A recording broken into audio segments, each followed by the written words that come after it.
હું વૈદ કૃષ્ણા માકડિયા, શાલાકીય તંત્ર વિભાગ, સરકારી આયુર્વેદ કોલેજમાં અત્યારે કાર્યરત છું. આ વિભાગ જે છે એ આંખ, નાક, કાન, ગળું, જીભ અને ખાસ કરીને સ્વર તંત્ર, આ સેન્સ ઓર્ગન જે કહેવાય એના માટેની એક અલગથી બ્રાન્ચ છે આયુર્વેદમાં. અને આ બધા સેન્સ ઓર્ગનની મુખ્ય ઇન્દ્રિય શિર કહેવાય. એટલે આ સેન્સ ઓર્ગનનો આખું એક અલગથી ઉર્ધ્વાંગ અથવા ઉર્ધ્વ જત્રુગત રોગોનો એક આખો વિભાગ છે, જેને આપણે મોડર્ન પ્રમાણે હેડ એન્ડ નેક ડિપાર્ટમેન્ટ કહી શકીએ. આ વિભાગમાં નેત્ર રોગની નિદાન અને સારવાર કરવામાં આવે છે સરકારી આયુર્વેદ હોસ્પિટલ ઓપીડી નંબર 11 માં, જેની અંદર આંખ જે છે એ મુખ્ય આપણી સેન્સ ઓર્ગન છે. આંખનું એટલું બધું મહત્વ છે કે આંખથી અંધાપો આવી જાય તો આપણે દુનિયાથી જાણે વિખૂટા પડી જાય છીએ. તો આંખને બચાવવા માટે થઈને અત્યારના સમયમાં સામાન્ય પબ્લિકમાં ખાણીપીણી જે છે, રાતનો ઉજાગરો છે, સ્ક્રીનિંગ ટાઈમ છે, આ બધું વધી ગયું છે. જેના કારણે થઈને બાળકોમાં ચશ્માના નંબર આવવા, કેમ કે ગર્ભિણીની ચર્યા છે એ પ્રોપરલી ફોલો કરવામાં ન આવે તો બાળકોને ચશ્માના નંબર આવી શકે છે.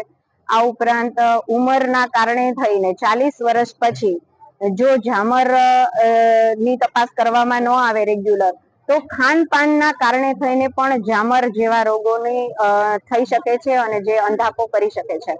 તો આ ઉપરાંત આંખ સૂકી પડી જવી, સ્ક્રીનિંગ ટાઈમના કારણે થઈને આંખમાં આંસુઓ બનવાના બંધ થઈ જાય. તો આવા બધા રોગોની ખાસ કરીને નિદાન અને ચિકિત્સા આ વિભાગમાં કરવામાં આવે છે. પણ અહીંયા અમારે ખાસ એ કેવું છે કે આયુર્વેદમાં માત્ર ચિકિત્સા જ ભાગ નથી, આયુર્વેદના પ્રિવેન્શન પણ બતાવેલું છે. એટલે અમારા આયુર્વેદ શાસ્ત્રની અંદર નેત્ર રોગોનું પથ્યાપથ્ય, મતલબ કે સામાન્ય વ્યવહારની અંદર સવારે ઉઠીને રાત્રિ સુધીમાં આપણે જે કાંઈ પણ દિનચર્યાનું પાલન કરીએ છીએ એમાં શું ખાવું જોઈએ, શું પીવું જોઈએ અને શું કરવું જોઈએ અને શું ના કરવું જોઈએ, એનું જો આપણે થોડું ફોલો કરીએ તો નેત્ર રોગોથી આપણી આંખને બચાવી શકીએ છીએ. ખાસ કરીને ઝામર જેવા રોગો થવામાં સવારમાં, અત્યારે એક ઉદાહરણ આપું છું કે સવારે ઉઠી અને લગભગ 2 થી 3 ગ્લાસ પાણી પીવું, આ એક સામાન્ય લોકોમાં અત્યારે એવું ટ્રેન્ડિંગમાં છે. પણ મોડર્ન સાયન્સ પણ એ માને છે કે સવારે આંખનું દબાણ છે એ વધતું હોય છે અને જો એ પાણી પીવામાં આવે તો એ વધારે માત્રામાં વધે છે.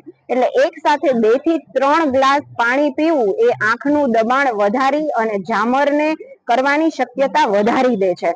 તો આવું ઘણી બધી વસ્તુઓ છે.